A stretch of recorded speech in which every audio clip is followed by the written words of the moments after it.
Colour সে বস্তু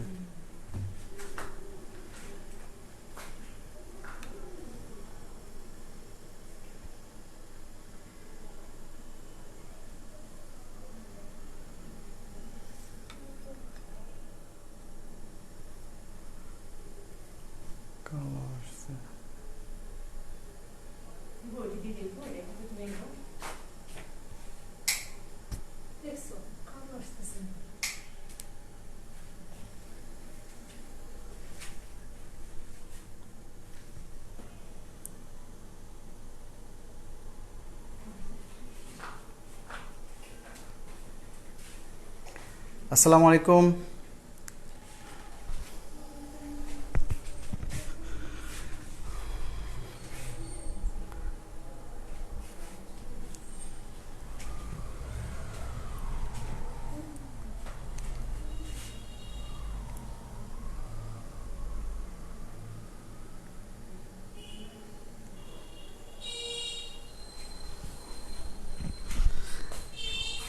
আসসালামু আলাইকুম। আপনারা কেউ কি শুনতে পাচ্ছেন? একটু জানাবেন প্লিজ। শুনতে পাচ্ছেন কি?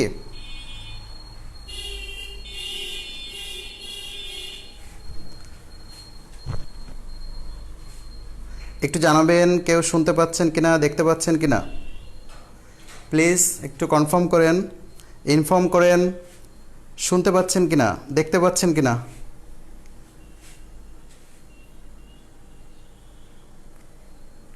Hello hello.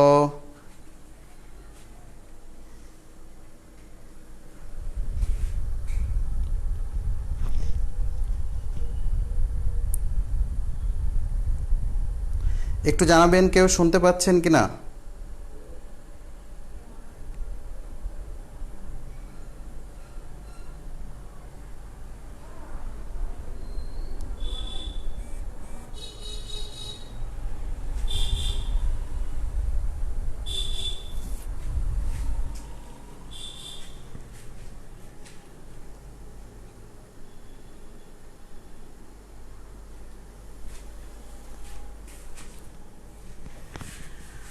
ওকে, শুনতে পাচ্ছেন কিনা একটু জানাবেন।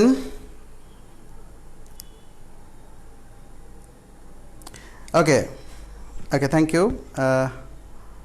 আশা করি সবাই ভালো আছেন।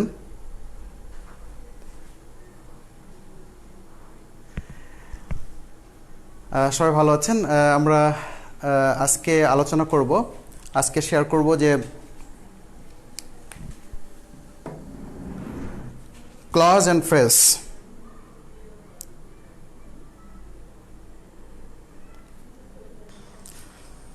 Clause and phrase. সবাই একটু খাতা কলম সাথে রাখলেই ভালো হবে।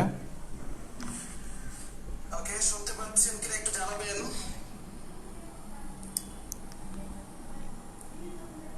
ওকে ওকে, থ্যাংক ইউ।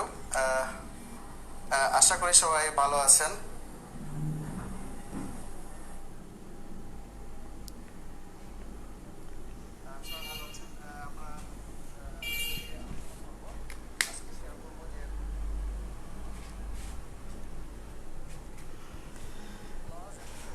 ওকে, আমি একটু শুরুতেই বলে নিই আসলে। হ্যাঁ, অনেকে বলছে শুনতে পাচ্ছি। Okay, let get started. Clause and phrase. Clause and ফ্রেজের যে বিষয়টি আমরা জানবো সেটা শুধু বিসিএস এর জন্য। ক্লজ অ্যান্ড ফ্রেজের ক্লাসে আপনি সব কিছু শিখে যাবেন বিষয়টা এমনটি নয়, কিন্তু ক্লজ অ্যান্ড ফ্রেজে আজকের ক্লাস থেকে আপনি কমন পাবেন ইনশাল্লাহ, পরীক্ষায় থাকবেই ইনশাল্লাহ।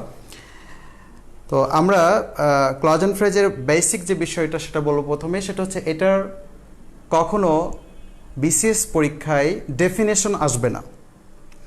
বিসিএস পরীক্ষা কখনো ডেফিনেশন আসবে না। তারপরে একটু বলে রাখি, বইয়ের কোনো ডেফিনেশন বলবো না।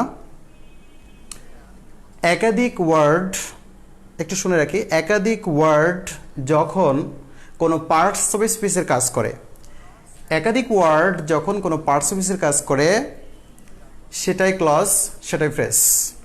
তাহলে ফ্রেজ এবং ক্লজের শর্টকাট ডেফিনেশন হচ্ছে একাধিক ওয়ার্ড, একাধিক শব্দ যখন কোনো নাউনের কাজ করে, একাধিক শব্দ যখন কোনো অ্যাডজেক্টিভের কাজ করে, একাধিক শব্দ যখন প্রেপোজিশনের কাজ করে, একাধিক শব্দ যখন অ্যাডভার্বের কাজ করে, তখন সেটা হয়ে যায় ক্লজ অথবা ফ্রেজ। আলাদা আলাদাভাবে ক্লাস করার বা ফ্রেজ এবং ক্লজে আলাদাভাবে বোঝার কোনো দরকার আছে বলে আমি মনে করি না বিসিএস এর ক্ষেত্রে। তা আমি বলবো এটা যারা জয়েন করেছেন তাদেরকে ধন্যবাদ। একটু জানিয়ে দেন কে কোথা থেকে জয়েন করেছেন, কে কোন জায়গা থেকে জয়েন করেছেন একটু জানিয়ে দেন প্লিজ। কে কোন জেলা থেকে বা কে কোন জায়গা থেকে ক্লাসটি দেখছেন।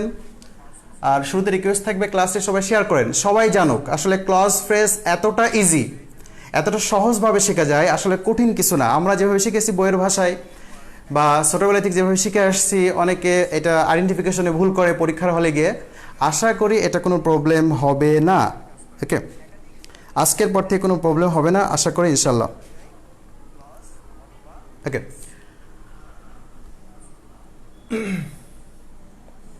ক্লজ এবং ফ্রেজ এই ক্লাসটির ভিতরে যাওয়ার আগে, শুরু করার আগে আমরা কয়েকটি বিষয় একটু ক্লিয়ার হতে চাই।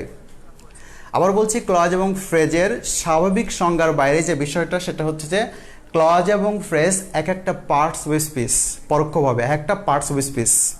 ক্লজ এবং ফ্রেজ হচ্ছে একাধিক শব্দগোষ্ঠ ক্লজ, একাধিক শব্দগোষ্ঠ ফ্রেজ। এরা যখন কোনো পার্টস অফ স্পিচের কাজ করবে তখন সেটা ক্লজ ফ্রেজ। ওকে, আচ্ছা, অনেক জায়গা থেকে জয়েন করেছে, পিরোজপুর, বাড্ডা, ঢাকা, খুলনা, লালমনিরহাট। আচ্ছা, রবিউল ইসলাম ভাই দ্য এসপি লালমনিরহাট, খুব কাছের বড় ভাই আমার, উনিও দেখছেন। আচ্ছা, আর ডিয়ারেস্ট স্টুডেন্টরা আছে খুলনার।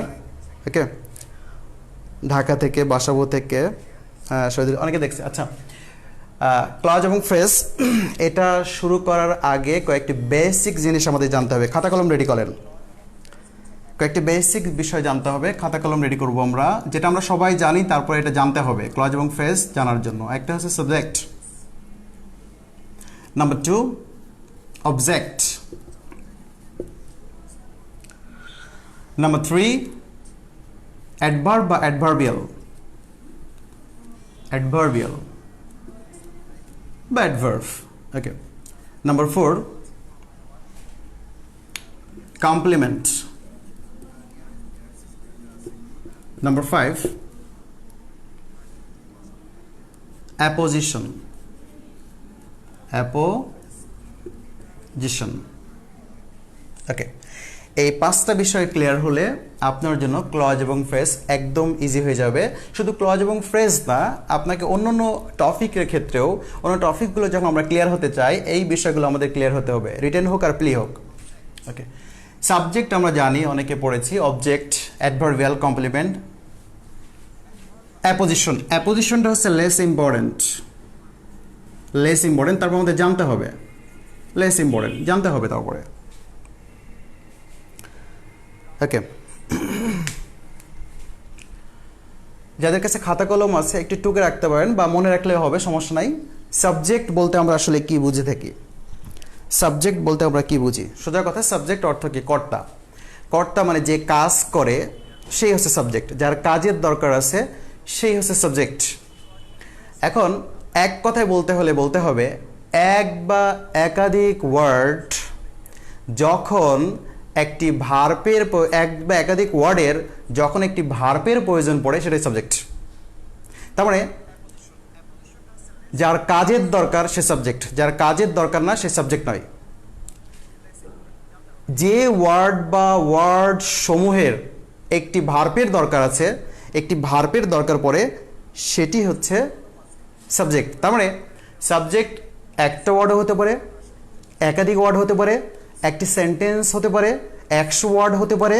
তাহলে আমাদের আসলে এই মানধাতার সে ধারণা থেকে বের হয়ে আসতে হবে যে একটি ওয়ার্ড সাবজেক্ট এমন নয়, একটি সেন্টেন্স একটি সাবজেক্ট হবে, একটি ওয়ার্ড একটি সাবজেক্ট হতে পারে, একাধিক ওয়ার্ড সাবজেক্ট হতে পারে। ওকে, তাহলে সাবজেক্ট হচ্ছে যে ওয়ার্ডটির বা যে ওয়ার্ড সমূহের একটি ভার্বের প্রয়োজন আছে, ভার্বের প্রয়োজন পড়ে, সেই ওয়ার্ড বা ওয়ার্ড সমষ্টি হচ্ছে সাবজেক্ট। আরেকভাবে বলা যায় সেটা হচ্ছে ভার্বকে সাধারণত হু দিয়ে প্রশ্ন করলে সাবজেক্ট পাওয়া যায়। সাধারণত হু দিয়ে প্রশ্ন করলে সাবজেক্ট পাওয়া যায়। সেই সাবজেক্টটি এক বা একাধিক শব্দ হতে পারে, একটি সেন্টেন্স হতে পারে। ওকে, অবজেক্ট। অবজেক্ট হচ্ছে কি, এই যে কি লিখতে অনেকে আবার ভুল করে। কি, হোয়াট, কাকে, হোম। তার আমরা অবজেক্ট আমরা সবাই জানি, তারপরে আমরা ভুল করে বসি। এটা জানতে হবে, ক্লজ এবং ফ্রেজ জানতে হলে। ভার্বকে যদি দুইটা ডব্লিউএস ওয়ার্ড দিয়ে প্রশ্ন করা যায়, টু ডব্লিউএস ওয়ার্ডস দিয়ে প্রশ্ন করা যায়, একটা হচ্ছে হোয়াট, হোম। What, whom. ভার্বকে কি বা কাকে দিয়ে প্রশ্ন করলে যে উত্তরটি পাওয়া যায় সেটাই হচ্ছে কি, অবজেক্ট। তাহলে ভার্বকে কি বা কাকে দিয়ে প্রশ্ন করে যে উত্তরটি পাওয়া যায় সেই উত্তরটি হবে অবজেক্ট। অবজেক্ট একটি শব্দ হতে পারে, একাধিক শব্দ হতে পারে, একটি সেন্টেন্স হতে পারে, 200টি শব্দ হতে পারে, 300টি শব্দ হতে পারে অবজেক্ট। তাহলে অবজেক্ট হচ্ছে ভার্বকে আগে প্রশ্ন করব, ভার্বের আগে অবশ্যই অবজেক্ট থাকবে, ভার্বের পরে থাকবে অবজেক্ট, কিন্তু ভার্বের অবজেক্টের আগে ভার্ব থাকে, ভার্বকে প্রশ্ন করতে হবে দুইটা ডব্লিউএস ওয়ার্ডস দিয়ে। একটি হচ্ছে হোয়াট, একটা হচ্ছে হোম। হোয়াট, হোম দ্বারা প্রশ্ন করে যে উত্তরটি পাবো সেটি হবে অবজেক্ট। যদি উত্তর না পাই সেটা অবজেক্ট হবে না। যেমন ধরুন, সুমন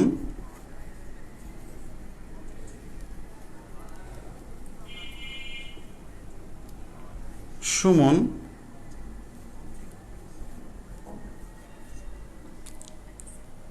এখানে গিভসটা হচ্ছে ভার্ব। তাহলে কে দেয়, সুমন দেয়। তাহলে আমরা বলছি হু দিয়ে প্রশ্ন করলে, তাহলে সুমন এখানে সাবজেক্ট। কাকে দেয়, আমাকে। কি দেয়, আবুক।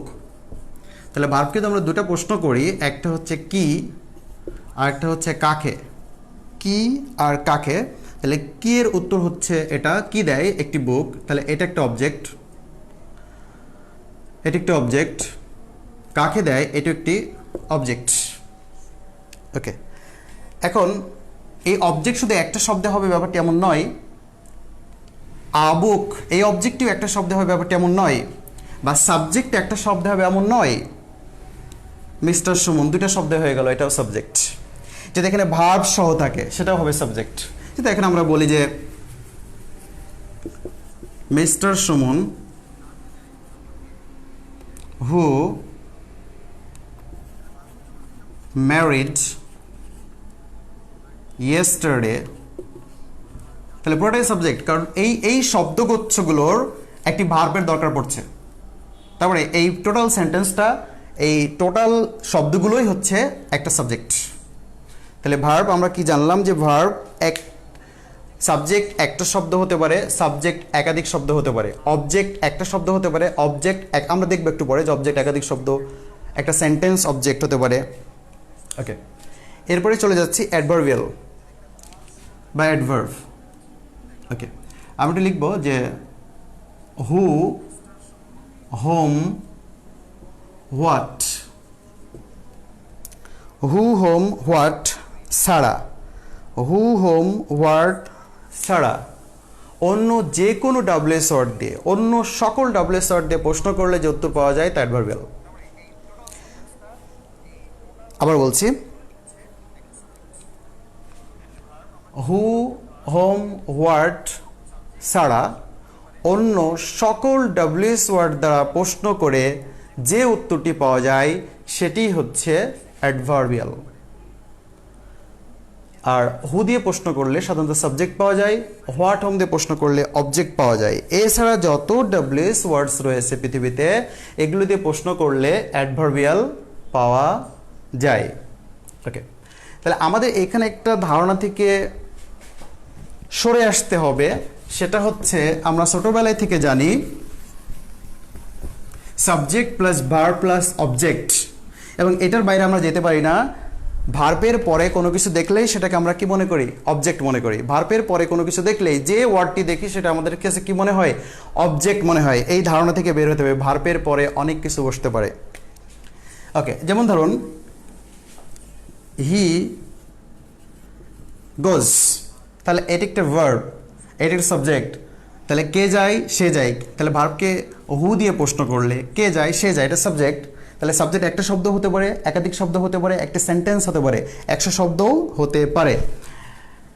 হি গোজ, এখন এর পরে যে সবসময় অবজেক্ট বসবে এই ধারণা থেকে বের হতে হবে আমাদের। আজকে থেকে তওবা করে বের হয়ে আসতে হবে যে সব সময় ভার্বের পরে অবজেক্ট বসে না। তখনই অবজেক্ট বসে যখন হোয়াট অথবা হোমের উত্তরটা ভার্বের পরে পাওয়া যায়। হোয়াট এবং হোমের উত্তরটা ভার্বের পরে পাওয়া যায় তখনই বসে। তাহলে হি গোজ টু স্কুল, এটাকে বলা যাবে না অবজেক্ট, কারণ আমি ভার্বকে প্রশ্ন করতে চাই। হি গোজ, সে যায়। যদি অবজেক্ট পেতে চাই তাহলে কি দিয়ে প্রশ্ন করতে হবে? সে যায়। কি যায়? স্কুল, এটা হয় না। কাকে যায়? স্কুল, এটা হয় না। আবার বললাম ফ্রম হোম, যদি প্রশ্ন করেন হি গোজ, সে যায়। কি যায়? বাড়ি হতে। কি যায়? বাড়ি হতে, এটা হয় না। কাকে যায়? বাড়ি হতে, এটা হয় না। যদি আবার যোগ করি উইথ হিজ ফ্রেন্ডস, প্রশ্ন করুন হি গোজ, সে যায়। কি যায়? বন্ধুর সাথে। কাকে যায়? বন্ধুর সাথে, উত্তর আসে না। তার মানে এটাকে আমরা অবজেক্ট বলতে পারছি না। আবার এটা যোগ করি অন ফুট, অন ফুট, তাহলে বলতে পারি না যে হি গোজ, কি যায়? অন ফুট, পায়ে হেঁটে। কাকে যায়? অন ফুট, পায়ে হেঁটে, উত্তর আসে না। আরও যদি যোগ করি এভরি মর্নিং, তাহলে আমরা যদি হি গোজ, তাহলে এখানে উত্তর আসে না। কি বা কাকে দিয়ে প্রশ্ন উত্তর আসে না, তাই এটা অবজেক্ট হচ্ছে না। আরও যদি যোগ করি টু লার্ন সামথিং, তাহলে খেয়াল করুন ভার্বের পরে অনেকগুলো শব্দ দেখছি, তাহলে একটা আমরা অবজেক্ট বলতে পারছি না। এই কারণে সেটা হচ্ছে হোয়াট অথবা হোমের উত্তর এখানে নেই। তাহলে subject plus verb plus object হতে হলে অবশ্যই কি বা কাকের উত্তর থাকবে। ভার্বকে প্রশ্ন করে কি বা কাকের উত্তর পেলে ক্যামেরাটা সোজা করলে সুবিধা হতো। আমার তো মনে হয় ল্যান্ডস্কেপে ভালো হচ্ছে। ওকে, হি গোজ টু স্কুল, তাহলে আমরা বলেছি যে হোয়াট এবং হোমের বাইরে, এই যে হুটাও বাদ ধরা যেতে পারে, যে হু, হোম, হোয়াট, এর বাইরে যত ডাব্লিউএস ওয়ার্ড আছে, যত প্রশ্ন আছে যেগুলো ভার্বকে করা যায়, সবগুলো প্রশ্নের উত্তর হবে অ্যাডভার্বিয়াল। সবগুলো প্রশ্নের উত্তর হবে অ্যাডভার্বিয়াল। তার মানে এগুলো সবই হচ্ছে অ্যাডভার্বিয়াল। এই সবই হচ্ছে অ্যাডভার্বিয়াল। অ্যাক্টিভ, এর মধ্যে অবজেক্ট নেই। চলে যাচ্ছি কমপ্লিমেন্ট। না বুঝলে এখানে ইনবক্স, আমরা কমেন্ট বক্সে জানাই দিব যে আসলে এটা বুঝতে পারছি না। ওকে, কমপ্লিমেন্ট।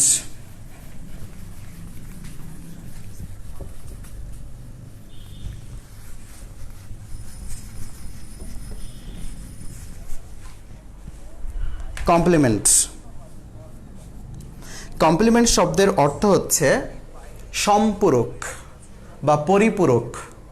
সম্পূরক বা পরিপূরক, আমরা বলি না একে অপরের পরিপূরক, সম্পূরক।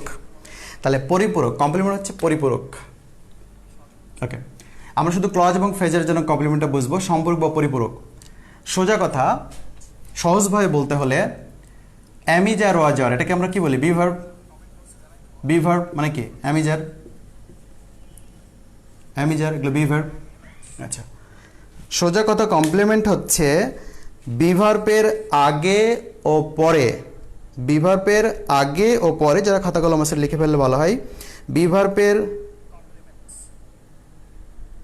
আচ্ছা একজন লেখছে হি গোজ টু স্কুল, এটার কি ভয়েস হবে? আর হলে প্যাসিভটা সাবজেক্ট, না ভয়েস হবে না। যার অবজেক্ট নাই তার ভয়েস হয় না, সোজা কথা। তাহলে যে ভার্বের অবজেক্ট নাই, যে ভার্বকে কি বা কাকে দিয়ে প্রশ্ন করে কোনো উত্তর পাওয়া যায় না, যে ভার্বকে কি বা কাকে দিয়ে প্রশ্ন করে উত্তর পাওয়া যায় না, তার কখনো কি হয় না? প্যাসিভ হয় না। তাহলে বিভার্বের আগে ও পরে, মানে বিভার্ব আছে, ধরেন আছে ইজ, ইজ একটা বিভার্ব, বা ওয়াজ, এর একটা বিভার্ব। তাহলে বিভার্বের আগে ও পরে একই ব্যক্তি বস্তু বোঝালে সেটা হবে কমপ্লিমেন্ট। এটা ক্লজ এবং ফ্রেজের জন্য এটুকু এনাফ। বি ভার্বের আগে ও পরে একই ব্যক্তি অবলিক বস্তু বোঝালে, বি ভার্বের আগে যে ব্যক্তি থাকবে পরে যদি সেই ব্যক্তি বোঝায় তাহলে সেটা হবে কমপ্লিমেন্ট। যেমন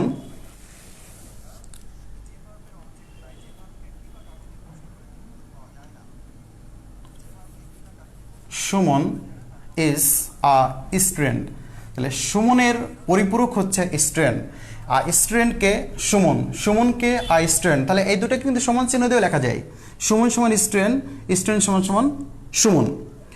যদি এরকম বলি যে every morning is a gift for us,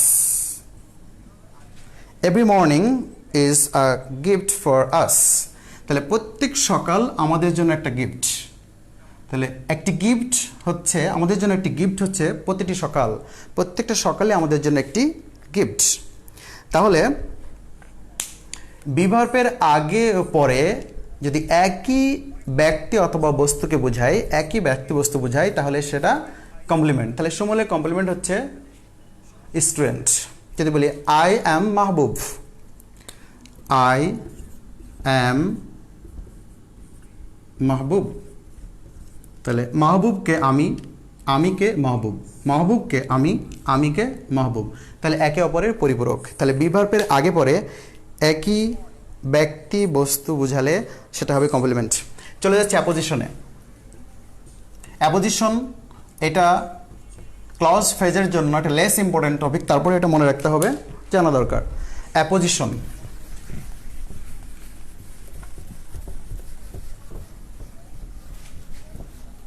আমি একটু লিখে রাখি, একটি নাউন এবং তার সমজাতীয় শব্দসমূহের পাশাপাশি অবস্থানকে, একটি নাউন এবং তার সমজাতীয় শব্দসমূহের পাশাপাশি অবস্থানকে অ্যাপোজিশন বলে। একটি নাউন এবং তার সমজাতীয় শব্দসমূহের পাশাপাশি অবস্থান, একটি নাউন থাকবে, নাউনেরই আরেকটি ব্যাখ্যা থাকবে, নাউনেরই আরেকটা নাউন থাকবে, নাউনেরই আরেকটা নাম থাকবে, কিছু শব্দ থাকবে। তাহলে একটি নাউন এবং তার সমজাতীয়, একটি নাউন এবং তার সমজাতীয়, একটি নাউন এবং তার সমজাতীয়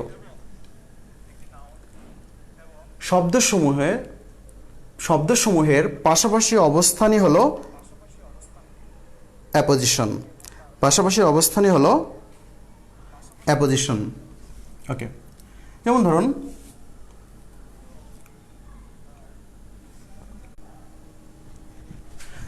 COVID-19 coronavirus, COVID-19 coronavirus is a dangerous disease. It's a dangerous disease. তাহলে খেয়াল করি এই দুই কমার মাঝখানে এমন যদি থাকে, পরীক্ষায় থাকতে পারে, তাহলে এই COVID-19ও যাহা তার সমজাতীয় শব্দসমূহ তাহা, একই বোঝাচ্ছে যে COVID-19 মানেই হচ্ছে করোনা ভাইরাস, করোনা ভাইরাসে হচ্ছে COVID-19। তাহলে একটি নাউনের সমজাতীয় শব্দর পাশাপাশি অবস্থান, একটি নাউনের সমজাতীয় শব্দগুলো পাশাপাশি যখন অবস্থান করবে তখন এই নাউনটির অ্যাপোজিশন হচ্ছে এটা, বা এই নাউনটির অ্যাপোজিশন এটা, কিন্তু সাধারণত একটি নাউনের পরে এভাবে আন্ডারলাইন থাকবে। তাহলে এই COVID-19 অ্যাপোজিশন হচ্ছে করোনা ভাইরাস। যদি বলি Dhaka the capital of Bangladesh is a big city. তাহলে আমরা বললাম একটি নাউন এবং তার সমজাতীয় শব্দের পাশাপাশি অবস্থান। একটি নাউন, ঢাকা হচ্ছে নাউন, এই নাউনেরই সমজাতীয় শব্দগুলো হচ্ছে এগুলো, দ্য ক্যাপিটাল অফ বাংলাদেশ। তাহলে যেটাই ক্যাপিটাল অফ বাংলাদেশ সেটাই ঢাকা, ঢাকাই capital of Bangladesh, capital of বাংলাদেশই ঢাকা, এটাও অনেকটা কি কমপ্লিমেন্টের মতো, একে অপরের পরিপূরক সম্পর্ক, একেবারে পরিপূরক সম্পর্ক। কমপ্লিমেন্টের বৈশিষ্ট্য হচ্ছে সে বিভার্বের আগে পরে বসে, বিভার্বের আগে আর পরে বসে। আর অ্যাপোজিশন হচ্ছে একটি নাউনের পরেই বসবে, একটি নাউনের পরেই বসবে।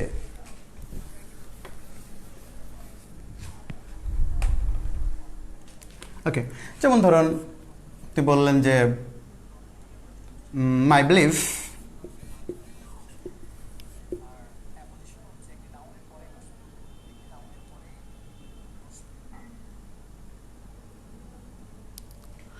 okay, my belief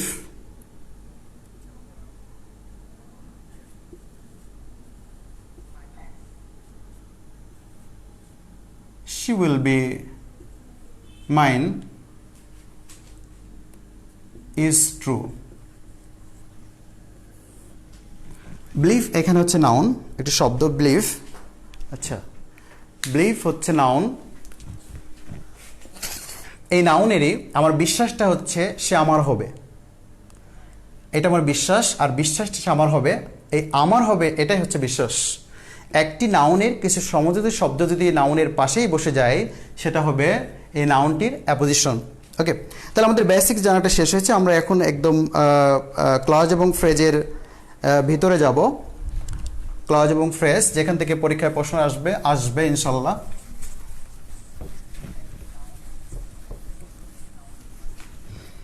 ওকে, যারা আচ্ছা, অনেকে বলছে লাইটের রিফ্লেক্ট পড়ছে, দেখা যাচ্ছে না। আসলে আমি এরপরে ক্লাস নিলে জুম অ্যাপে নিতে হবে, কারণ এখানে আসলে অনেকের কথা শোনা যাচ্ছে না, বারবার এই কমেন্ট পড়তে হচ্ছে। আচ্ছা, প্রায় লাইটের রিফ্লেকশন হচ্ছে, পরবর্তীতে লাইটটা ঠিক করা একটু কষ্ট করেন, আমি মুখে বলে দিচ্ছি বারবার, তাহলে শোনা যাবে ইনশাল্লাহ। একটু কষ্ট করে শুনতে হবে। ওকে,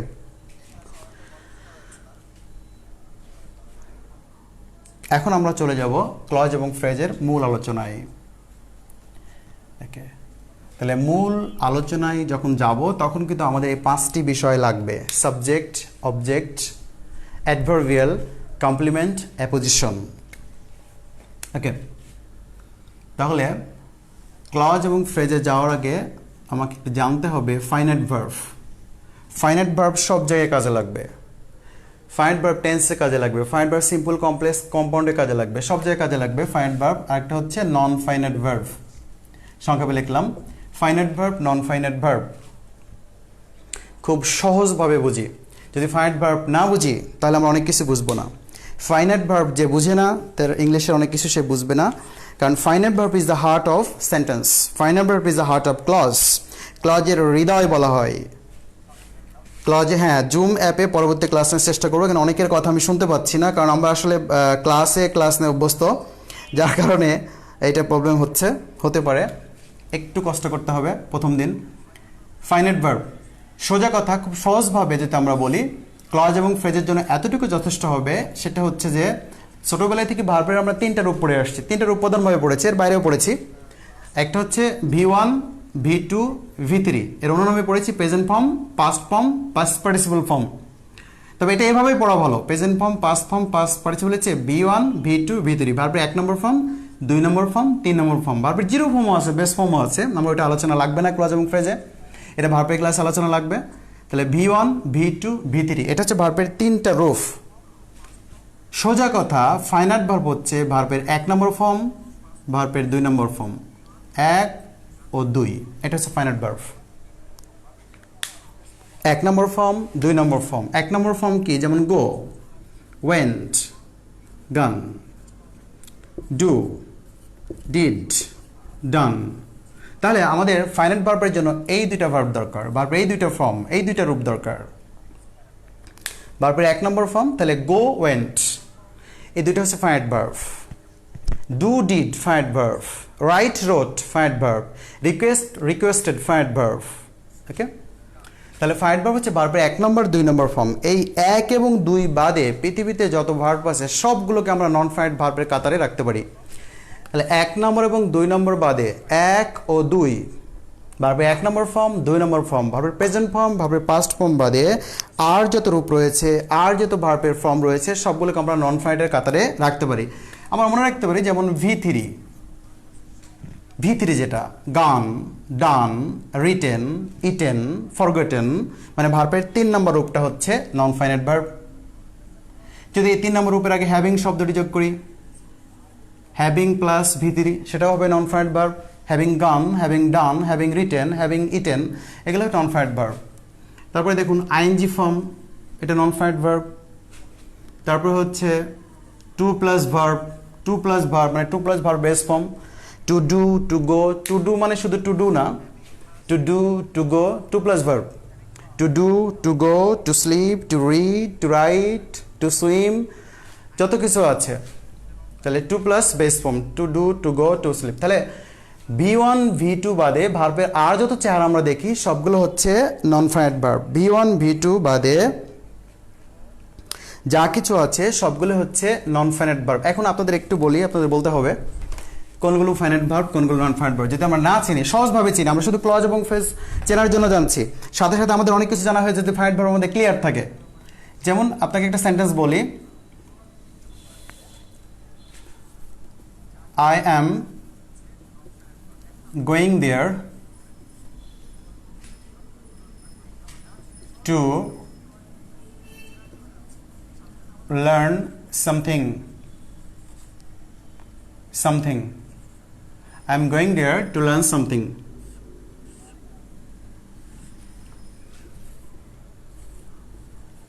I have done the work. I have done the work. এখন এভাবে আপনাকে আন্ডারলাইন করে দেওয়া হলো, খেয়াল করি, এভাবে আন্ডারলাইন করে দেওয়া হলো, তাহলে আইডেন্টিফাই করতে দেওয়া হলো কোনগুলো ফাইনাইট ভার্ব, এর মধ্যে কোনগুলো নন ফাইনাইট ভার্ব, কোনগুলো ফাইনাইট ভার্ব, কোনগুলো নন ফাইনাইট ভার্ব। তাহলে একটু দেখেন যে অ্যামটা কি ফাইনাইট ভার্ব নাকি নন ফাইনাইট ভার্ব। আচ্ছা, আরেকবার বলি, পৃথিবীতে যত V1 আছে, যে ধরনের V1 হোক, পৃথিবীতে যত প্রেজেন্ট ফর্ম আছে, যে প্রকারই প্রেজেন্ট ফর্ম হোক, সেটা বি ভার্বের হোক বা হ্যাভ ভার্বের হোক, যে ধরনের হোক, মূল ভার্বের হোক, যেভাবে হোক, যদি V1 এবং V2 থাকে, কোনো ভার্বের নিচে আন্ডারলাইন থাকে, সেটা অবশ্যই আমরা বলবো সে ভার্বটি হচ্ছে ফাইনাইট ভার্ব। তাহলে এখানে অ্যামটা হচ্ছে ফাইনাইট ভার্ব, কিন্তু এই আইএনজিটা হচ্ছে কি নন ফাইনাইট ভার্ব। আবার দেখেন এখানে টু লার্ন মানে to do, to go, to plus base form, to plus base form সবসময় হবে কি নন ফাইনাইট ভার্ব। এই সেন্টেন্সটাই, 2 নম্বর সেন্টেন্সটাই হ্যাভটা হচ্ছে ফাইনাইট ভার্ব, কারণ have, had present form, past form, আর ডানটা হচ্ছে নন ফাইনাইট ভার্ব। যেমন যদি বলি my written exam is going on. My written exam is going on. এখানে আলাইন করা হলো এবং বলা হলো এটি কোন ধরনের ভার্ব, ফাইনাইট নাকি নন ফাইনাইট ভার্ব। অথবা বলা হলো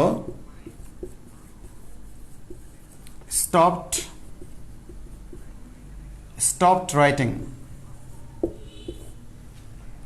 তাহলে আমরা সহজে বুঝতে পারবো যেহেতু এটা রিটেন, রাইট, রোট, রিটেন, এটা ভার্বের 3 নম্বর ফর্ম, এটা হবে নন ফাইনাইট ভার্ব। এটাও নন ফাইনাইট ভার্ব।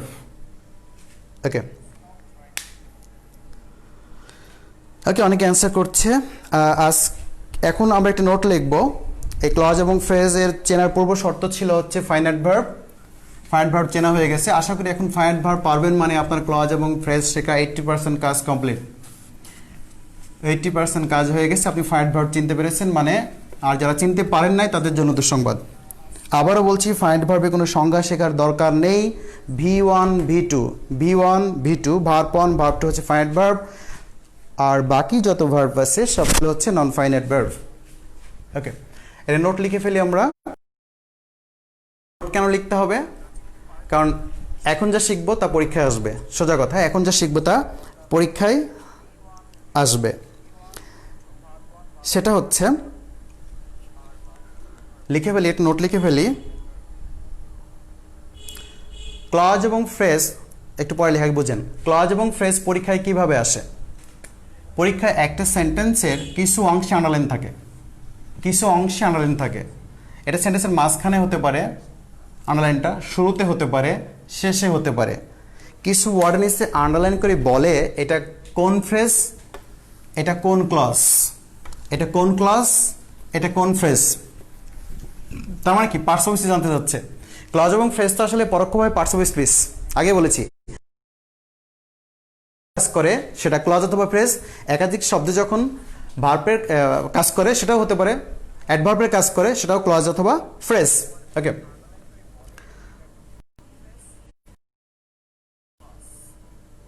এখানে বলছে স্টপ ইস কই গেল, স্টপ কি ফাইনাইট ভার্ব? হ্যাঁ, স্টপ ফাইনাইট ভার্ব। আচ্ছা,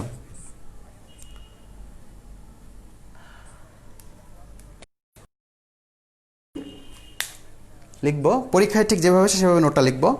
আন্ডারলাইনকৃত অংশে, আন্ডারলাইনকৃত অংশ মানে যে অংশে আন্ডারলাইন থাকবে পরীক্ষার হলে, পরীক্ষার প্রশ্নে আন্ডারলাইনকৃত অংশে ফাইনাইট ভার্ব থাকলে তা ক্লজ, আন্ডারলাইনকৃত অংশে ফাইনাইট ভার্ব থাকলে তা ক্লজ, আর না থাকলে তা ফ্রেজ।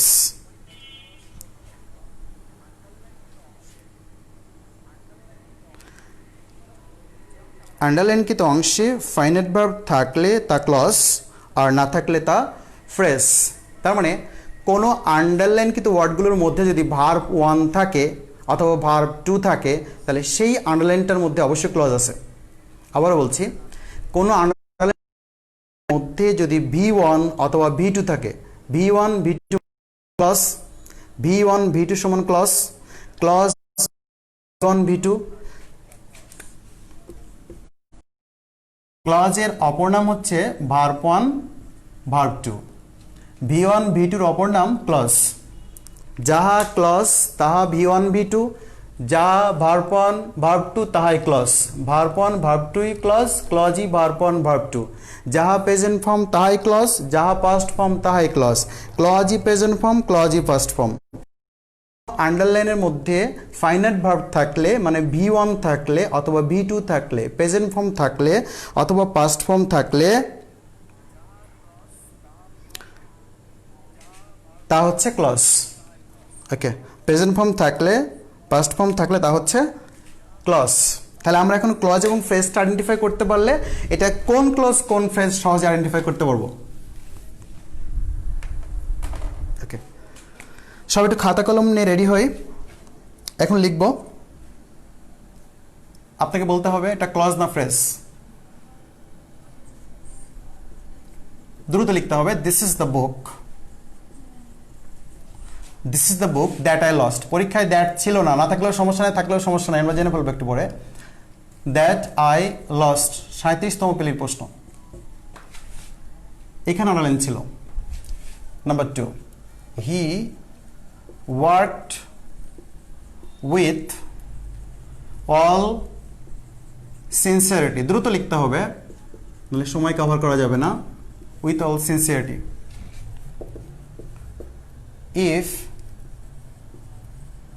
she came here, যদি সে সেখানে আসতো,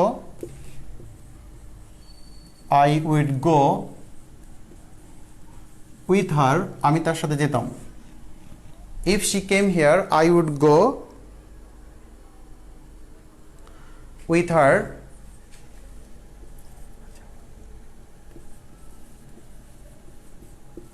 She asked me if I would go with you. আচ্ছা, 3 নম্বর সেন্টেন্সটা আমরা শুরুতে আন্ডারলাইন করতে পারি। 3 নম্বর সেন্টেন্স আন্ডারলাইন করা আছে শুরুতে, মানে ইফ দিয়ে যে অংশটা আছে। 4 নম্বরটাতে ইফ দিয়ে অংশটা আছে, এটা আন্ডারলাইন করা আছে। Number 5,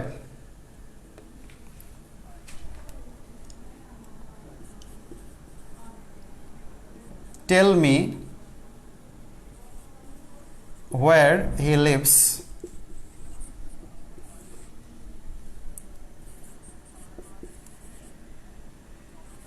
Tell me the address where he lives.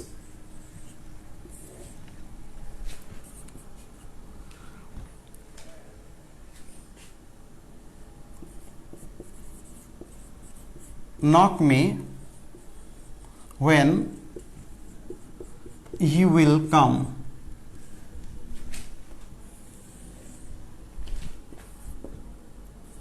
I know the place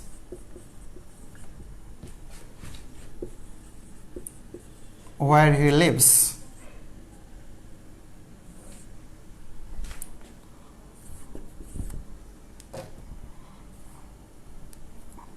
I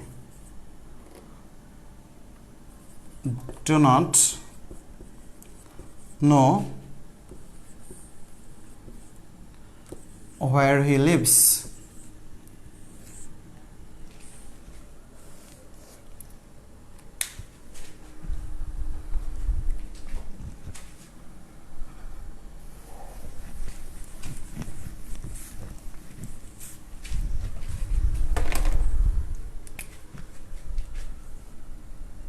Number 10.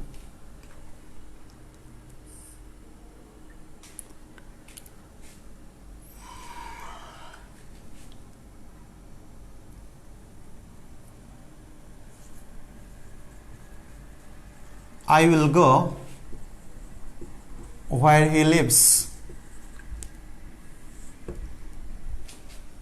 Number 11. I will go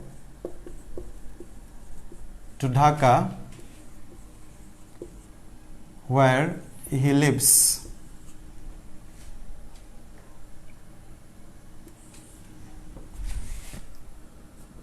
Twelve.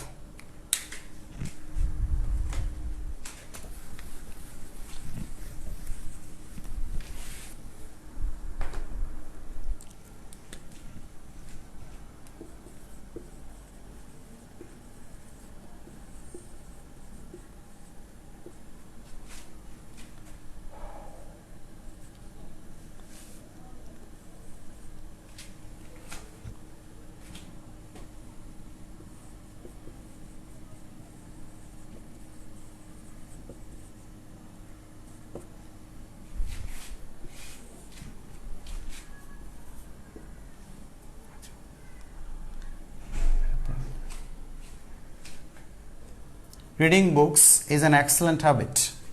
Reading books is an excellent habit.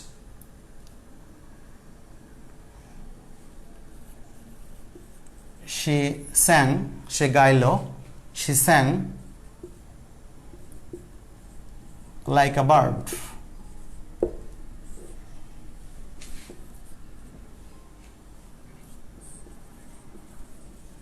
You may go where you like.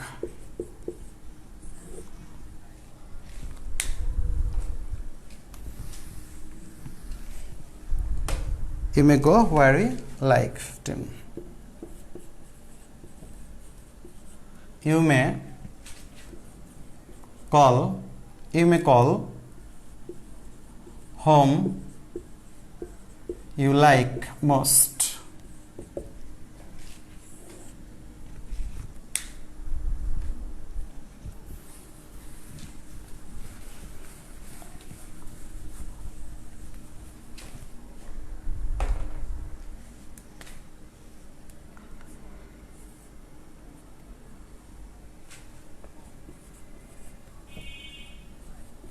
My hobby is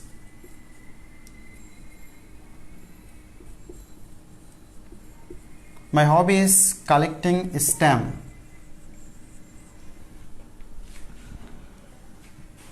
My hobby is collecting stamps. 16.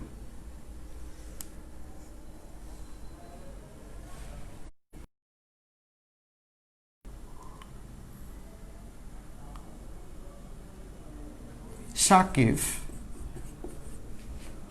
is in the room. 18. Shakib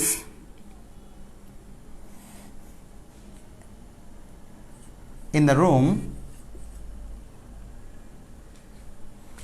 Shakib in the room is my brother.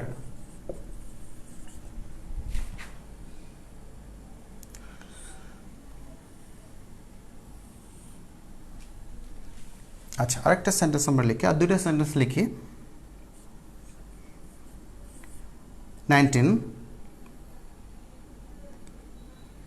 Akia is a woman of beauty. Akia is a woman of beauty. Akia is a woman of beauty. আমরা একটা sentence লিখব। 20.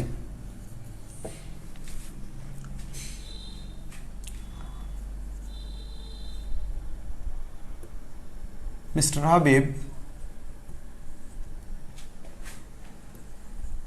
with his wife lives in Old Dhaka.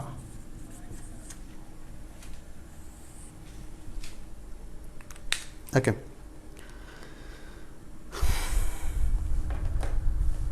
আচ্ছা,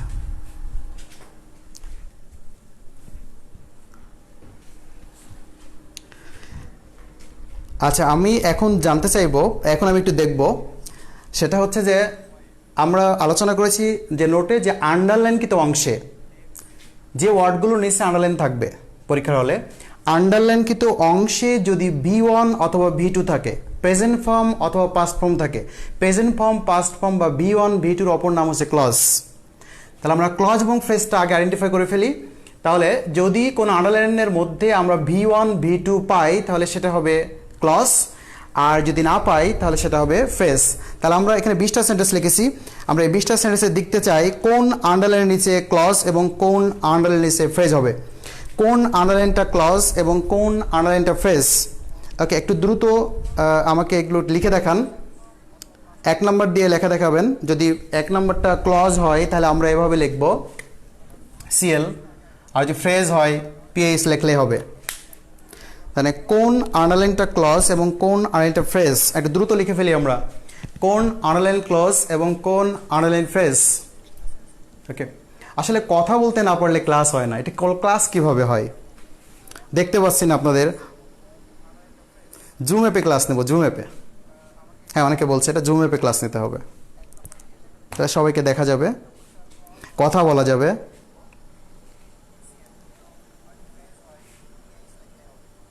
please আমরা একটু লিখে দেখাই, 1 নম্বর 2 নম্বরতে লিখে দেখাই যে কোনটা ক্লজ কোনটা ফ্রেজ। স্যার নিচে বোর্ডের নিচের লেখা দেখা যায় না।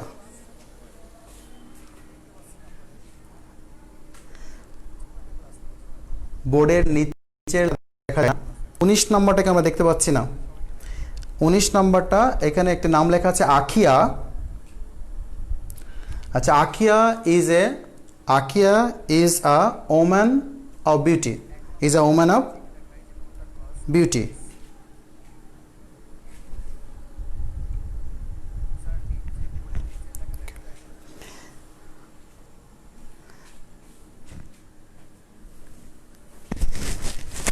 কিন্তু না, 19 নম্বর তো দেখা যাচ্ছে।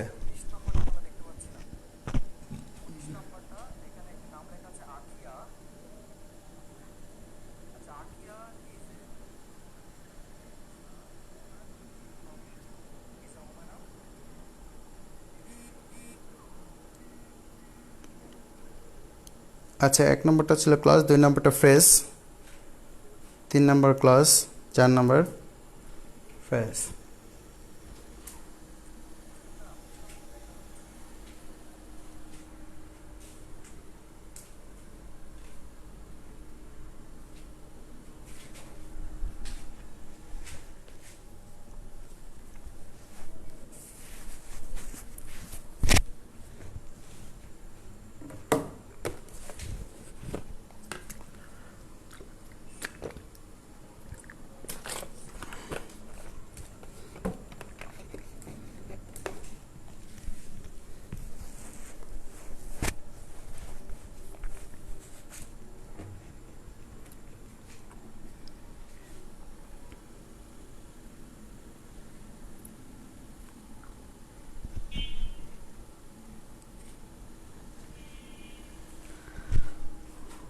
ওকে,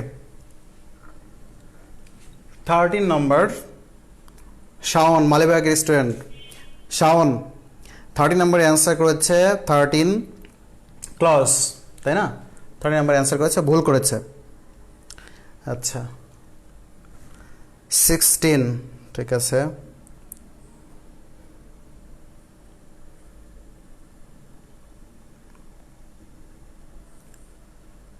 ওকে,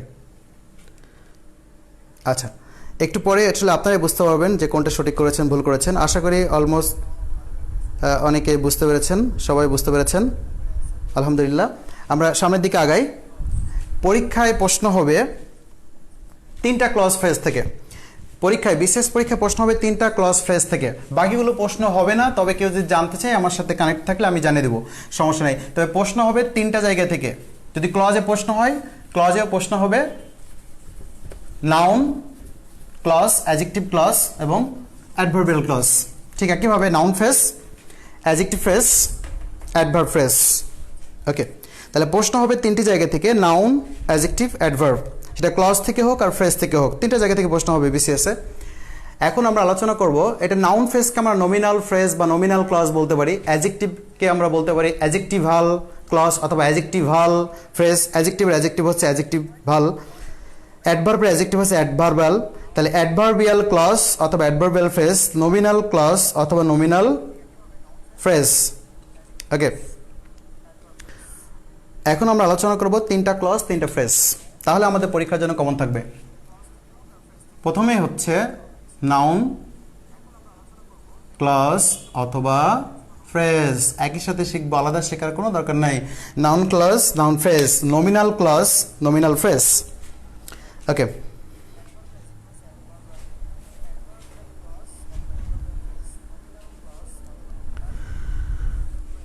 nominal clause, nominal phrase. Noun clause আমরা আগে বলেছিলাম একাধিক ওয়ার্ড যখন কোনো পার্টস অফ স্পিচের কাজ করে সেটাই ক্লজ, সেটাই ফ্রেজ। একাধিক শব্দ, একাধিক ওয়ার্ড যখন কোনো পার্টস অফ স্পিচের কাজ করে সেটাই ক্লজ, সেটাই ফ্রেজ। ক্লজ এবং ফ্রেজের তফাৎ কি? ফাইনাইট ভার্ব থাকবে, ফাইনাইট ভার্ব থাকবে না। যদি ফাইনাইট ভার্ব থাকে সেটা ক্লজ, না থাকলে ফ্রেজ। ফাইনাইট ভার্ব থাকলে ক্লজ, না থাকলে ফ্রেজ, শেষ। V1 V2 থাকলে ক্লজ, না থাকলে ফ্রেজ, এটা আমরা জেনে গেছি। ওই আলোচনা পরে আসবো, 20টা সেন্টেন্স আলোচনা পরে আসবো। আগে বুঝেন নাউন ক্লজ, নাউন ফ্রেজ কি। তাহলে আমরা নাউনের ক্লাস করলে আরো ভালো হতো। নাউন তো আমরা জানি কোথায় কোথায় বসে, তাহলে নাউন যেখানে থেকে বসে আমরা বলেছি ক্লজ এবং ফ্রেজ পরোক্ষভাবে পার্টস অফ স্পিচের কাজ করে। তাহলে নাউনের মতো আচরণ করলেই সেটা নাউন ক্লজ, নাউন ফ্রেজ। তাহলে আমরা 5টা জায়গা দেখি, লিখেন। সাবজেক্ট হিসাবে, অবজেক্ট হিসাবে, যেটা আমরা একটা পড়লাম। নাম্বার 3 সাবজেক্ট হিসাবে, অবজেক্ট হিসাবে, কমপ্লিমেন্ট হিসাবে,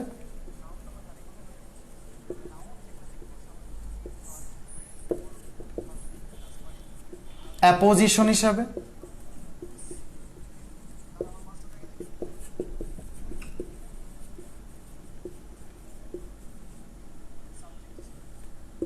প্রিপোজিশনের পর,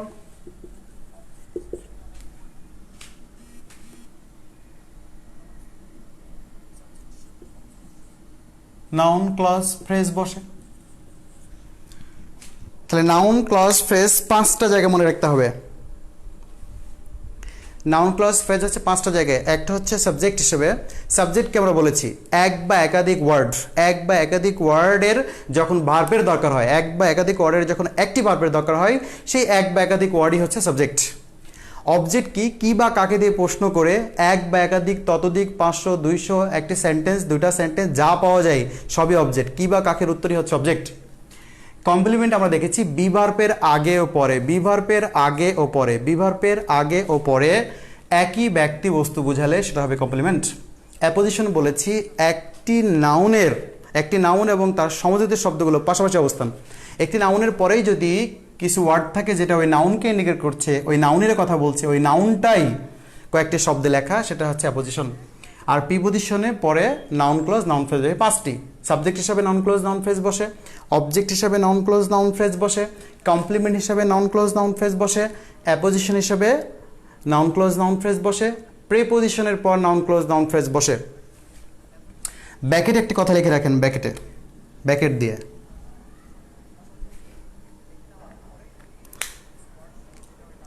আর্টিকেলের পর নাউন ফ্রেজ বসে, ব্র্যাকেটে লিখব আর্টিকেলের পর নাউন ফ্রেজ বসে যাহা পরীক্ষায় আসে না। আর্টিকেলের পর নাউন ফ্রেজ বসে যাহা পরীক্ষায় আসে না। আর্টিকেলের পর নাউন ফ্রেজ বসে যাহা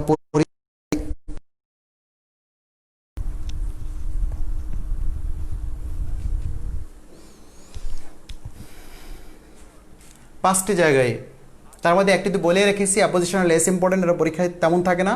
আবার আর্টিকেলের পরে নাউন ফ্রেজ বসে সেটাও পরীক্ষায় থাকে। সাবজেক্ট আমরা চিনি, অবজেক্ট চিনি, কমপ্লিমেন্টও চিনি, অ্যাপোজিশন চিনি, প্রিপোজিশন তো চিনি। ওকে, সরাসরি উদাহরণ দিয়ে আমরা ওই 20টা সেন্টেন্সে চলে যাব। নাম্বার 1,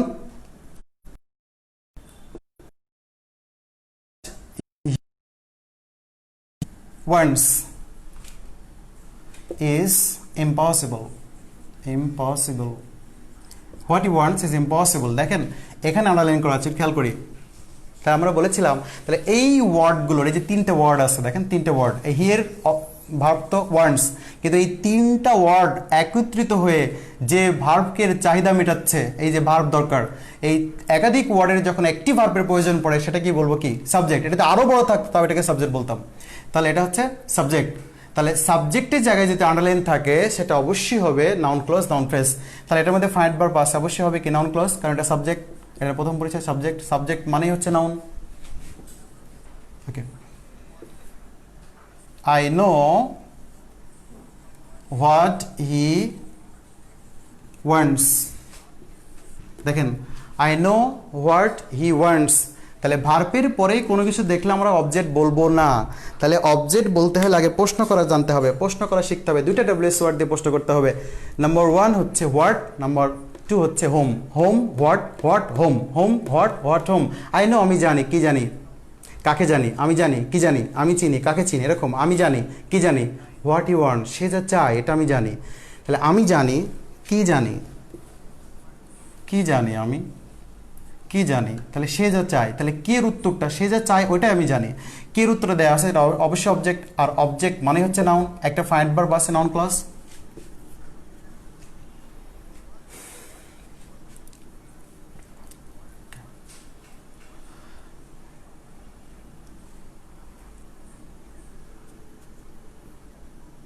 আচ্ছা, এরপর দেখেন যদি বলি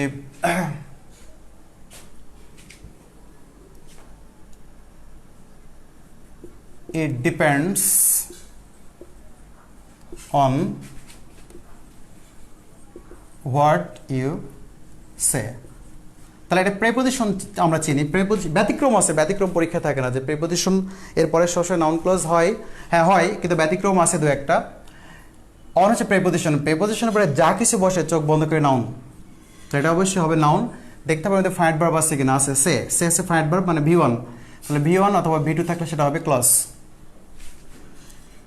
নাম্বার 2, নাম্বার 4, নাম্বার 4 যদি আমরা বলি সবসময় ক্লজ হবে তা না, যেমন যদি বলি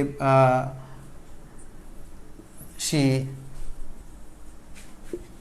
came to our house, she came to our house, তাহলে 2 হচ্ছে এখানে প্রেপোজিশন, 2 হচ্ছে প্রেপোজিশন। প্রেপোজিশনের পরে যা কিছু বসবে সব কি নাউন। ব্যতিক্রম আছে, ব্যতিক্রম পরীক্ষায় থাকবে না এখান থেকে। 2 হচ্ছে প্রেপোজিশন, প্রেপোজিশন পরে যা আছে সব নাউন, এর মধ্যে ফাইনাইট ভার্ব নাই। 2টা শব্দের মধ্যে আমরা দেখছি ফাইনাইট ভার্ব নাই, V1 V2 নাই, তার মানে ক্লজ হতে পারে না, কি হতে পারে, ফ্রেজ। এটা ক্লজ না, এটা হতে পারে ফ্রেজ। এরপর আমরা চলে যাচ্ছি অ্যাডজেক্টিভ বা অ্যাডজেক্টিভ ভার্ব, অ্যাডজেক্টিভ ক্লজ বা ফ্রেজ। অ্যাডজেক্টিভ ক্লজ বা ফ্রেজ।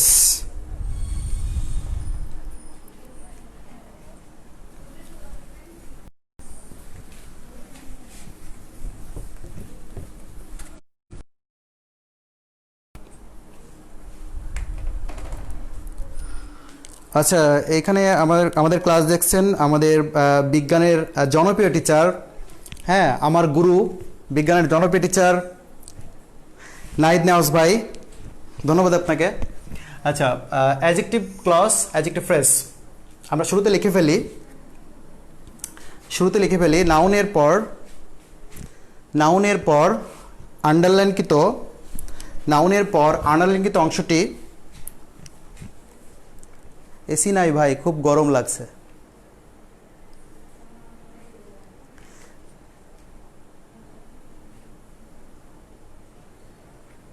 নাউনের পর আন্ডারলাইনকৃত ওয়ার্ডটি আমরা লিখে ফেলি। নাউনের পর অ্যাডজেক্টিভ ক্লজ বা অ্যাডজেক্টিভ ফ্রেজের সংজ্ঞা আমরা লিখছি। নাউনের পর আন্ডারলাইনকৃত অংশটি, ওয়ার্ডটি না, নাউনের পর আন্ডারলাইনকৃত অংশটি অ্যাডজেক্টিভ ক্লজ অবলিক ফ্রেজ। নাউনের পর, যে কোনো নাউন, যেমন পেন বা দ্য পেন, এখানে আন্ডারলাইন আছে। এই আন্ডারলাইনটার নামই, আমি বলি আন্ডারলাইনের নামই হচ্ছে অ্যাডজেক্টিভ আন্ডারলাইন। নাউনের পর কোনো আন্ডারলাইন থাকলে সেটা হচ্ছে অ্যাডজেক্টিভ ক্লজ, অ্যাডজেক্টিভ ফ্রেজ। ব্র্যাকেটে লিখব নাউনের পর, তাহলে আমরা লিখলাম নাউনের পর কোনো আন্ডারলাইন থাকলেই নাউনের পরে আন্ডারলাইনকৃত অংশটি অ্যাডজেক্টিভ ক্লজ অবলিক ফ্রেজ। নাউনের পর আন্ডারলাইনকৃত অংশটি অ্যাডজেক্টিভ ক্লজ অবলিক ফ্রেজ। এখন আমরা ব্র্যাকেট দিয়ে লিখব কোনো নাউনের, ব্র্যাকেটে লিখবেন কোনো নাউনের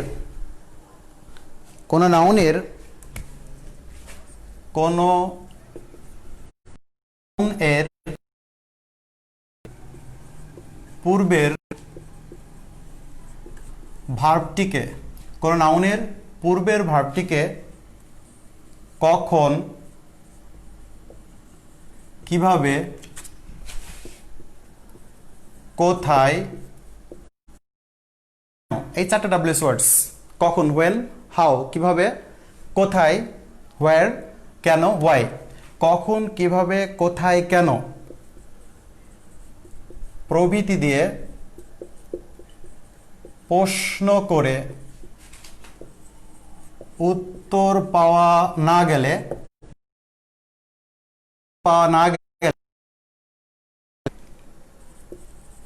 উক্ত নাউনের পর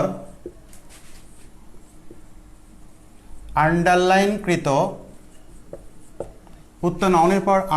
অংশটি অবশ্যই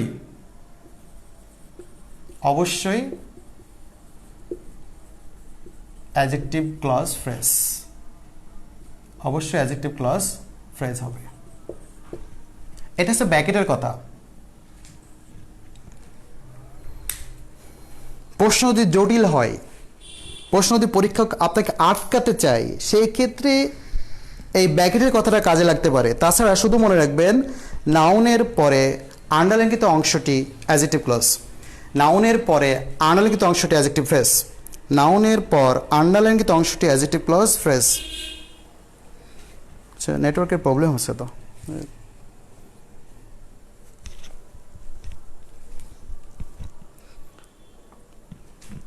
আচ্ছা, এটা মনে হয় দেখা যাচ্ছে না।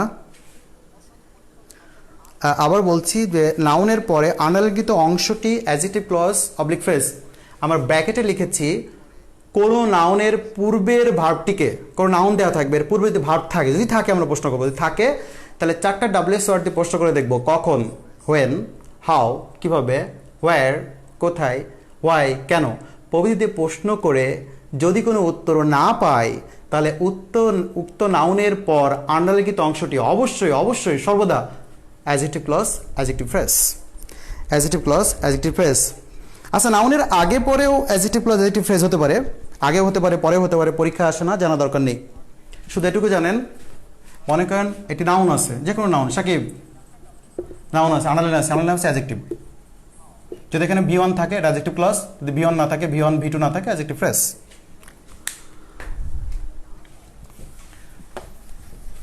শুধু এতটুকু মনে রাখলেই কাজ চলবে। নাউনের পর কোনো আন্ডারলাইনকৃত অংশটি অ্যাডজেক্টিভ ক্লজ, অ্যাডজেক্টিভ ফ্রেজ। নাউনের পর আন্ডারলাইনকৃত অংশটি adjective clause, adjective phrase. For example, the boy একটি নাউন, এখানে আন্ডারলাইন আছে, এটা অ্যাডজেক্টিভ। এটা অ্যাডজেক্টিভ। এখন ফ্রেজ হবে না ক্লজ হবে ডিপেন্ড করবে এখানে আমি কি বসাবো।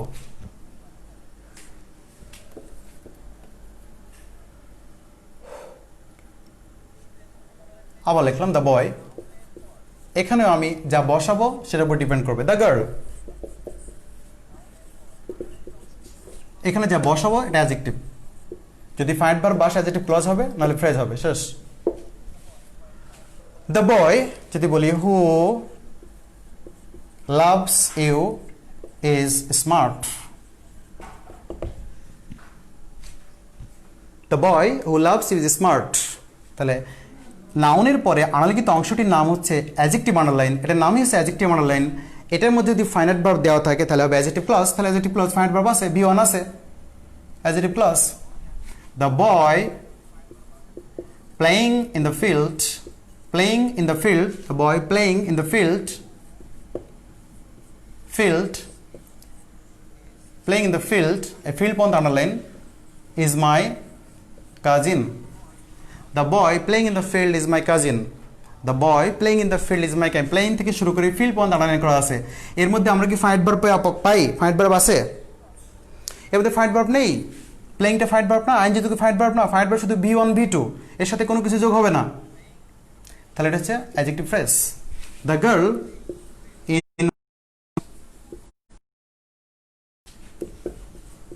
is my wife. The girl in white is my wife. তাহলে সাদা শাড়ি পরা মেয়েটি বা সাদা পোশাক পরা মেয়েটি, সাদা পোশাকি মেয়েটি আমার ওয়াইফ।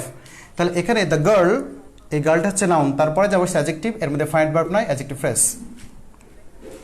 আশা করি ক্লিয়ার, আশা করি বুঝতে পেরেছেন, এটা ক্লিয়ার। ওকে, চলে যাবো অ্যাডভার্বিয়াল ক্লজ বা ফ্রেজ, বা অ্যাডভার্ব ক্লজ বা ফ্রেজ যেটাই বলেন, অ্যাডভার্বিয়াল ক্লজ বা phrase. Adverbial clause oblique phrase, adverbial clause oblique phrase. Okay, আমি নোট লিখবো এখানে।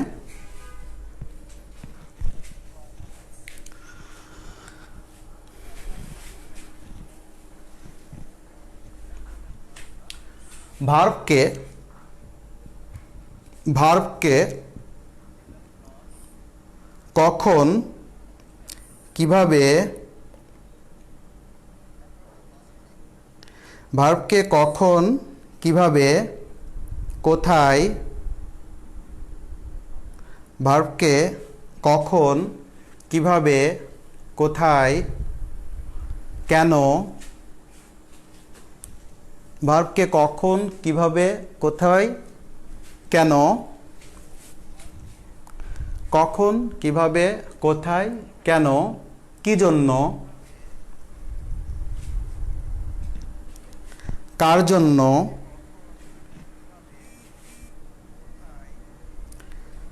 কখন কিভাবে কোথায় কেন কি জন্য কার জন্য,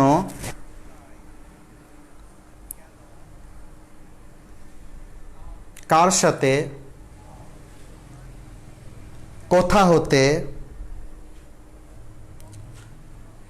কার সাথে কোথা হতে,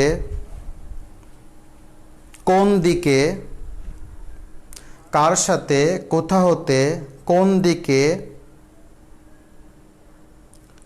কার সাথে কোথা হতে কোন দিকে, কতটুকু,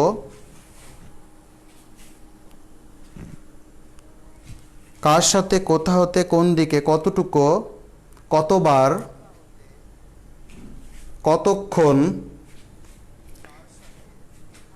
কোথা হতে কোন দিকে কতটুকু, কতবার, কতক্ষণ,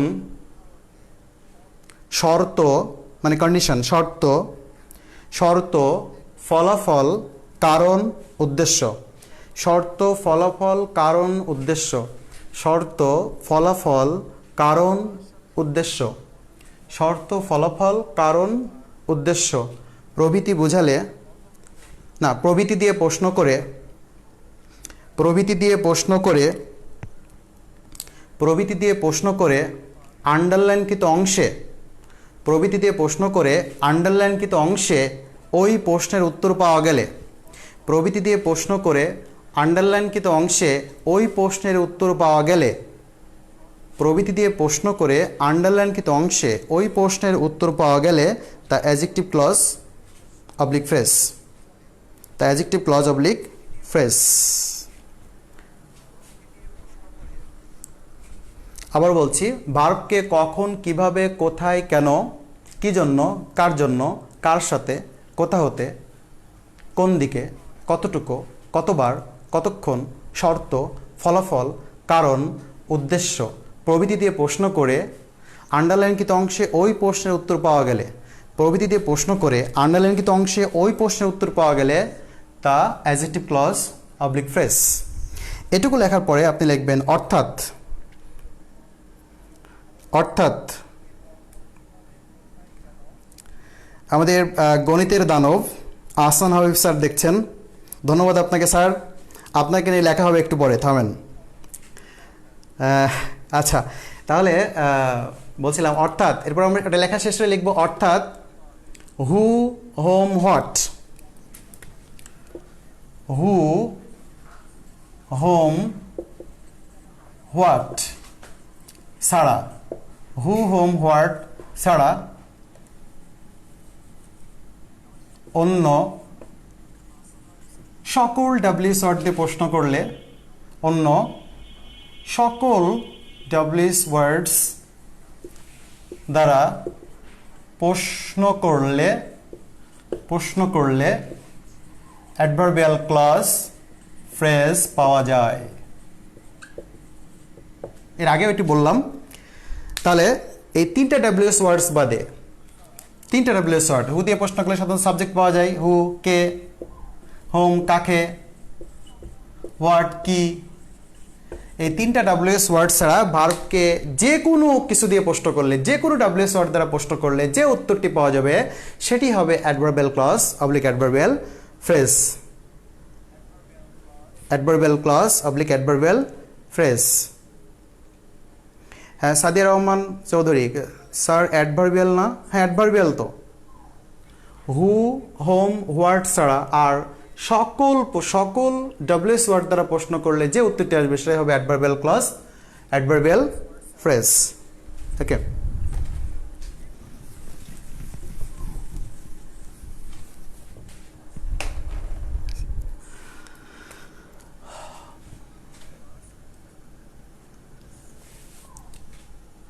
অ্যাডভার্বিয়াল ক্লজ অ্যাডভার্বিয়াল ফ্রেজ। আচ্ছা, তাহলে এখানে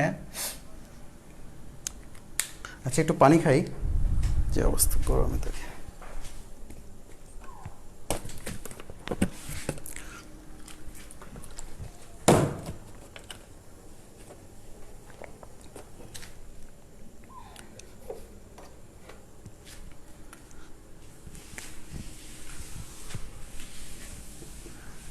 strike,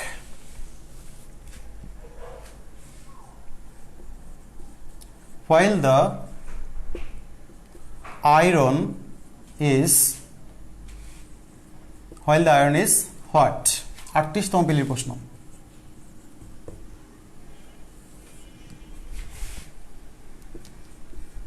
He ran with great speed, 40তম সর্বশেষ পিলি, 40তম পিলির প্রশ্ন।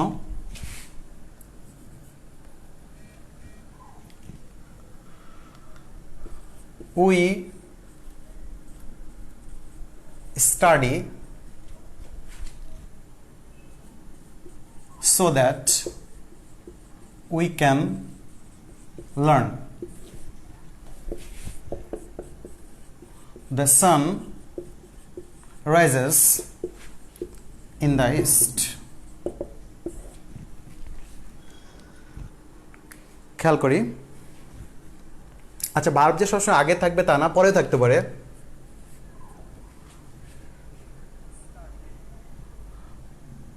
যেমন unless you work hard,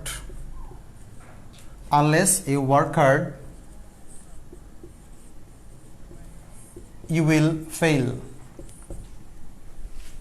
এখানে আন্ডারলাইন। তাহলে আন্ডারলাইনের বাইরে যে ভার্ব আছে, আন্ডারলাইনের বাইরে যে ভার্ব আছে সেই ভার্বকে আমরা প্রশ্ন করব কোন তিনটা প্রশ্ন বাদ দিয়ে?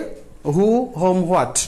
ভার্বকে এই তিনটা প্রশ্ন বাদ দিয়ে যে কোনো টাইপের প্রশ্ন আমরা করলে অবশ্যই সেটা পাবো। সেই প্রশ্নের উত্তর অবশ্যই adverbial clause, adverbial phrase. Strike, এটা একটা verb. You will fail, fail একটা ভার্ব। রাইজ ইজ একটা ভার্ব, স্টাডি ভার্ব।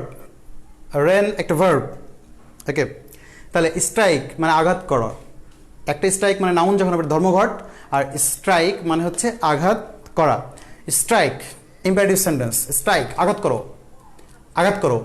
কি আঘাত করব? উত্তর আসে না। কাকে আঘাত করব? যখন আয়রন গরম হয়? না, উত্তর আসে না।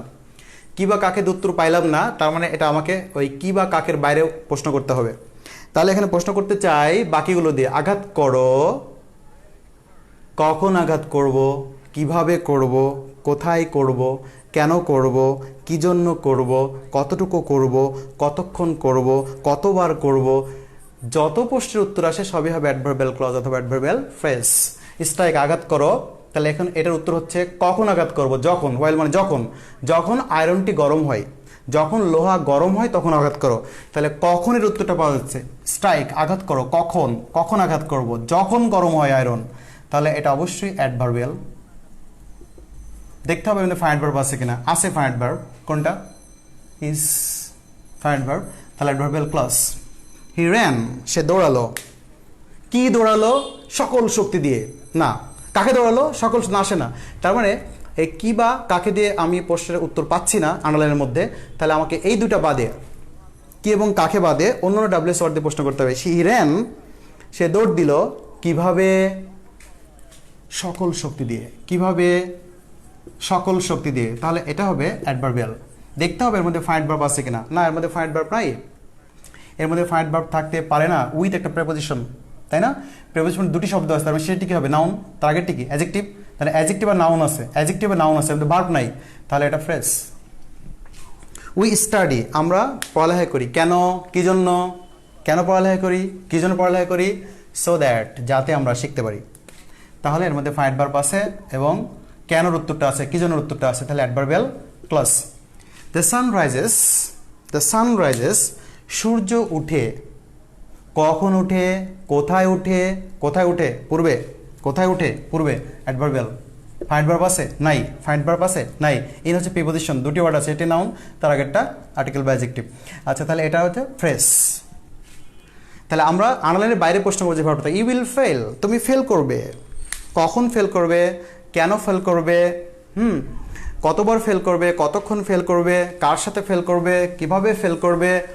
কোন শর্তে ফেল করবে? কোন কারণে ফেল করবে? শর্তটা কি? ইউ উইল ফেল, তুমি ফেল করবে। শর্ত এটা যদি, যদি মানে শর্ত, যদি মানে কন্ডিশন, যদি তুমি ওয়ার্ক হার্ড, কঠোর পরিশ্রম না করো। তাহলে এটা হবে অ্যাডভার্বিয়াল এবং সেটা হবে ক্লজ, কারণ এখানে ফাইনাইট ভার্ব আছে। ওকে, ফাইনাইট ভার্ব আছে। আর আমি একটা গুরুত্বপূর্ণ একটা আলোচনা রেখে দিচ্ছি, এটা আমরা জুম ক্লাস আলোচনা করব।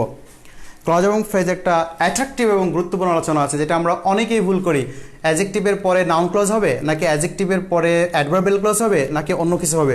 আরেকটা জিনিস একটু জানিয়ে রাখি, এখান থেকে আপনি কমন পাবেন, সমস্যা। আমি বলেছি পরীক্ষায় কমন পাওয়ার ক্লাস, আমি ক্লাসে এটা বলে থাকি, লাইভ ক্লাসে না, ক্লাসের বাইরেও, যে ইংরেজি শেখার ক্লাস নয়, পরীক্ষায় কমন পাওয়ার ক্লাস। পরীক্ষায় কমন আসবে তো স্যার? ইনশাল্লাহ আসবেই আসবে, ইনশাল্লাহ, কোনো ভুল। ফ্রেজ, প্রেপোজিশনাল ফ্রেজ, কারণ প্রেপোজিশনাল ক্লজ নেই।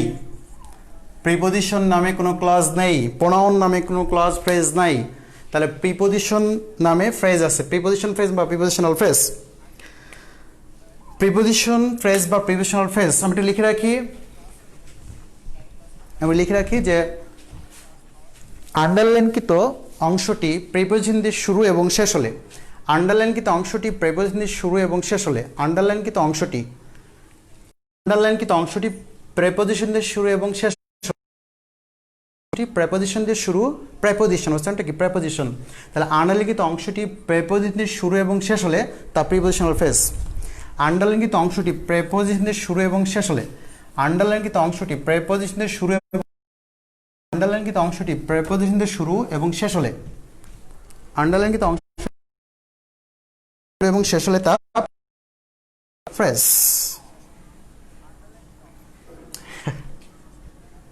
আমাদের বাংলাদেশ হান্নান সরকার উনি বলছেন দেন সমস্যা কি। ওকে, যে আন্ডারলাইনের মধ্যে প্রেপোজিশন দিয়ে শুরু হয় এবং প্রেপোজিশন দিয়ে শেষ হয় নাম হচ্ছে প্রেপোজিশনাল ফ্রেজ। এরকম অনেক প্রেপোজিশন আমরা আছি, in order, so as to, খেয়াল করি আমরা সো অ্যাজ টু না, by the side of, at the point of, অনেক কিছু আছে। ধরুন I supported him for the, এটার পরীক্ষা friends, for the sake of এটুকু আনালাইন ছিল, for the sake of friendship। তাহলে এটাকে বলা হবে প্রিপোজিশনাল ফ্রেজ। আচ্ছা, আলোচনা করে থাকি যে প্রিপোজিশনাল ফ্রেজ স্ট্রাকচারাল এবং ফাংশনাল আসলে দরকার। পরীক্ষায় প্রশ্ন ছিল 28তম বিসিএস এ, উই আর ওয়েটিং, খেয়াল করি, we are waiting for the bus, আমরা অপেক্ষা করছি, উই আর ওয়েটিং, এটা ভার্ব। তাহলে আমরা অপেক্ষা করছি, উই আর ওয়েটিং, অপেক্ষা করছি কেন, কি জন্য, বাসের জন্য, কি জন্য, বাসের জন্য। তাহলে কেনর উত্তর যখন আমরা পেয়ে যাব তখন অবশ্যই এটা হবে অ্যাডভার্বিয়াল ফ্রেজ, প্রিপোজিশনাল ফ্রেজ নয়। এরকম পরীক্ষায় দিবে না যে এটা অ্যাডভার্বিয়াল ফ্রেজ তুলে দিয়ে প্রিপোজিশনাল ফ্রেজ দেবে না, আশা করি দিবে না। তো এটা নিয়ে আলোচনা করার আসলে দরকার নেই। তবে একটা অ্যাট্রাকটিভ আলোচনা থাকবে, এটা জুম অ্যাপে বলে দিলাম যে এটা নিয়ে আলোচনা করব, এই প্রশ্ন নিয়ে আলোচনা করব, প্রিপোজিশনাল ফ্রেজ নিয়ে আলোচনা হবে। এখন আমরা চলে যাচ্ছি ওই 20টা সেন্টেন্সে যেটা নিয়ে আমরা কথা বলেছিলাম।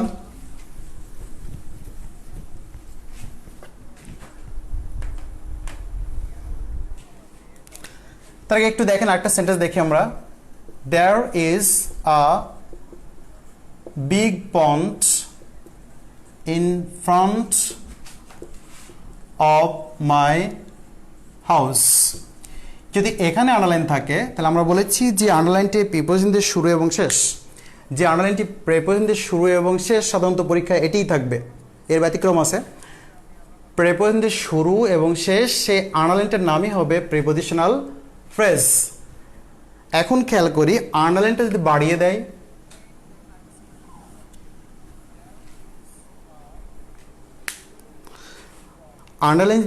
দেয়, ইন থেকে হাউস পর্যন্ত, তাহলে দেখেন তো আমরা আলোচনা করেছি অ্যাডজেক্টিভ ক্লজ ফ্রেজ যখন আমরা লিখালাম তখন আলোচনা করেছি যে এই পয়েন্টটা কি, নাউন না, হচ্ছে আর্টিকেল, এটা নাউন, এটা অ্যাডজেক্টিভ। তাহলে নাউনের পরে আন্ডারলাইনকৃত অংশটি, নাউনের পরে যা থাকবে সব অ্যাডজেক্টিভ।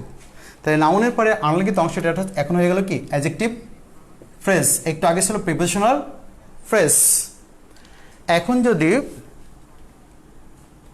এরকম দিয়ে দেয়,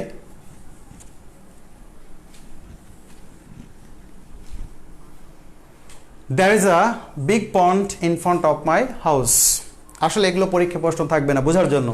দেখেন আর্টিকেল আছে, আমরা ব্যাকে লিখেছিলাম নাউন ক্লজ নাউন ফ্রেজ পড়ার সময় ব্যাকে লিখেছিলাম যে আর্টিকেলের পরে কোনো আন্ডারলাইন থাকলে সেটা কি হবে, নাউন ফ্রেজ হবে, যা পরীক্ষায় থাকবে না। আর্টিকেলের পরে যদি কোনো আন্ডারলাইন থাকে সেটা নাউন ফ্রেজ হবে কিন্তু পরীক্ষায় থাকবে না, যেহেতু এটা আর্টিকেলের পরে আছে এখন কি, নাউন ফ্রেজ। এখন যদি বলি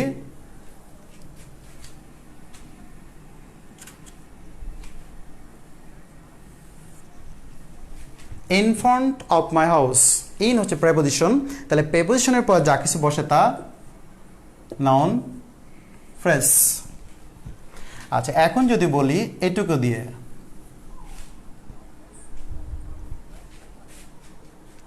in front of my house, এখন এটা কি হবে, তাহলে ইন হচ্ছে প্রিপোজিশন, প্রিপোজিশন পর একটি ওয়ার্ড আছে, এটা নাউন, তাহলে নাউনের পরে যা বসে তা কি, আবার অ্যাডজেক্টিভ। আবার যদি এটুকু থাকে, অফ হচ্ছে প্রিপোজিশন, তারপর এটা কি, নাউন ফ্রেজ। ওকে, চলে আসি আমরা ওই ওই সেন্টেন্সগুলোতে, যে সেন্টেন্সগুলোতে আমরা লিখেছিলেন সেন্টেন্সগুলোতে চলে আসেন। এখন এগুলো আন্ডারলাইন কিন্তু ওয়ার্ডগুলো আমরা লিখেছি যে এটা clause phrase, clause phrase, clause phrase আমরা লিখেছিলাম, কিন্তু আমরা লিখি নাই যে এটা কোন ক্লজ কোন ফ্রেজ, কোন ক্লজ কোন ফ্রেজ এটা লিখি নাই। আর এটা আমিও বলে গেছি প্রথমে কি লিখেছিলাম। আচ্ছা,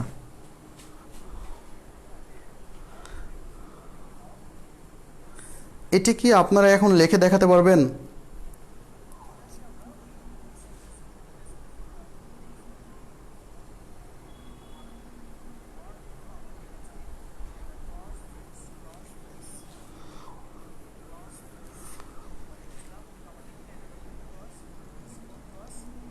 আচ্ছা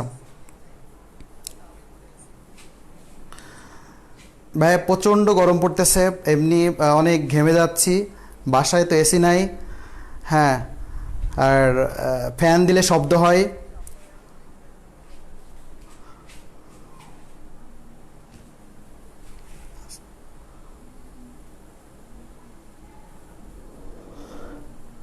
আচ্ছা, কারো প্রশ্ন থাকলে করে ফেলি। এই 20টা সেন্টেন্স এখন আমার তো সিরিয়াল বাই মনে নেই কি লিখেছি, তো সেক্ষেত্রে আপনাদের জন্য কোনো প্রবলেম থাকে ওটা কোন ক্লোজ কোন ফ্রেজ হবে আমার মনে হয় কমেন্ট বক্সে লিখে দিলে। হ্যাঁ, 20 সেন্টেন্স হাজির আফরোজ শাওন লিখেছে। 20 সেন্টেন্স নিয়ে কথা বলতে চাচ্ছিলাম যে আসলে এটা আমরা ওখানে অ্যাডজেক্টিভ ক্লজ অ্যাডজেক্টিভ ফ্রেজ রয়েছে, ওখানে অ্যাপোজিশন রয়েছে, ওখানে কমপ্লিমেন্ট রয়েছে, ওখানে যাবতীয় অ্যাপোজিশনের ব্যবহার যাবতীয় ব্যবহার রয়েছে যা আলোচনা করেছি। হ্যাঁ, প্রথমে লিখেছে সাদিয়া যে this is the book that I lost. তাহলে বুকটা হচ্ছে কি নাউন, তারপরে অবশ্যই হবে অ্যাডজেক্টিভ, দেখতে হবে ফাইন্ড ভার্ব আছে কিনা, যদি ফাইন্ড ভার্ব থাকে অ্যাডজেক্টিভ ক্লজ হবে। হ্যাঁ ভাই, জল খাইতে আসি, জল খান স্যার, জল খাইতেছে, প্রচণ্ড গরম। হ্যাঁ, আর অনেকে বলছে লাইটের প্রবলেম, আসলে এটা পরবর্তীতে ঠিক করব আশা করি, এটা পরবর্তীতে সমস্যা হবে না। তবে আজকে আমি বলবো যে আজকে এখানে রাখতে যাচ্ছি। জুম ক্লাসে আমার মনে হয় হচ্ছে প্রশ্নের মানে কথা বলার সুযোগ যেহেতু আছে, এখানে আরও ইফেক্টিভ হবে ক্লাসগুলো, আরও প্রাণবন্ত হবে আশা করি। হ্যাঁ, 20টা সেন্টেন্স দিস দ্য লস্ট, কিন্তু আমার সব সিরিয়াল মনে নাই যে কোনটা কী লিখেছি, এটা আমি এখন মনে করতে পারবো না। আর আজকে এখানে শেষ করছি। যে 20টা সেন্টেন্স আপনাদের জন্য অ্যাসাইনমেন্ট, এটা কমেন্ট বক্সে জানিয়ে দেন যে এটা কোন ক্লজ ফ্রেজ তো আমরা লিখে ফেলেছি শুরুতেই। ক্লজ ফ্রেজ আনলিখিত অংশটি যদি ফাইন্ড ভার্ব থাকে, ক্লজ না থাকলে ফ্রেজ, এটা লিখে ফেলেছি। আর এগুলো কোন ক্লজ হবে কোন ফ্রেজ হবে এটা কমেন্ট বক্সে সব লিখে দিলে আমি অ্যান্সারটা দিয়ে দিব। এটা কেউ সেন্টেন্সগুলো একবার লিখে ছবি তুলে লিখে পাঠিয়ে দিলেও হবে, অথবা একজন লিখে দিলে বাকি অ্যান্সারগুলো আমি দিয়ে দেব। ঠিক আছে, সবাই ভালো থাকবেন। আজকে এখানে রাখছি, অত্যন্ত গরম ওয়েদার, সবাই এরকমই ফিল করছে গরম।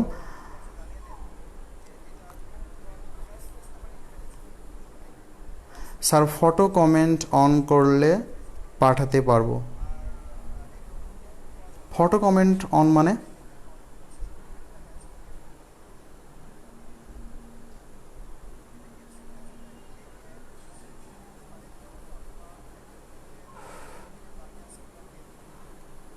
ওকে, আজকের ক্লাস এখানে রাখছি, সবাই ভালো থাকবেন, সবাই আমার জন্য দোয়া করবেন। সবার জন্য দোয়া রেখে আজকের ক্লাস এখানে ইতি টানছি। সবাই ভালো থাকবেন। আসসালামু আলাইকুম, সবার সুস্বাস্থ্য কামনা করছি। আল্লাহ হাফেজ।